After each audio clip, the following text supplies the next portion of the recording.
भोंदू खरातच्या कारनाम्यांमुळे महाराष्ट्राचं राजकारण सुद्धा पेटलं। खरातच्या संस्थानला दिलेल्या पाण्यावरनं दोनही शिवसेनेची महिला ब्रिगेड आमने सामने, थेट रश्मी ठाकरेंपर्यंत आरोपांची धग।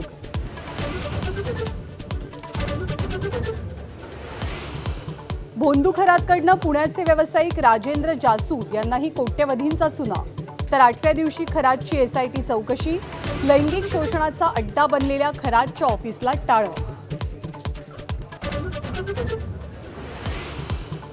भोंदू खरातला गुरुस्थानी ठेवणाऱ्या चाकणकरांच्या राजीनाम्यासाठी स्वपक्षीयांचीच धडपड। राष्ट्रवादीचे अर्ध्यापेक्षा अधिक आमदार चाकणकरांच्या विरोधात, निर्णयाचा चेंडू सुनेत्रा पवारांच्या कोर्टात।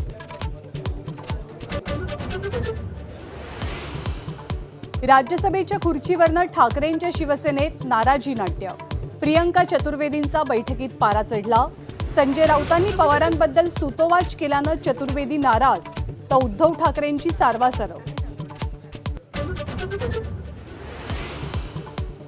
युद्धाच्या टेन्शन दरम्यान भारतासह चीन आणि रशियाला हॉर्मुझमधनं प्रवासाची परवानगी, तर इतर देशांना टॅक्स लावण्याची तयारी।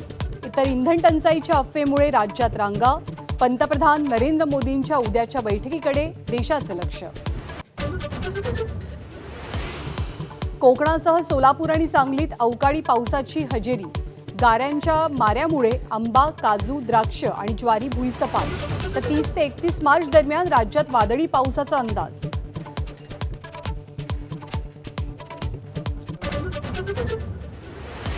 रामनवमीनिमित्त देशासह राज्यभरात राम नामाचा गजर, नागपूरच्या शोभायात्रेत मुख्यमंत्र्यांची हजेरी, तर रामजन्मभूमी अयोध्येत भाविकांची मांदियाळी।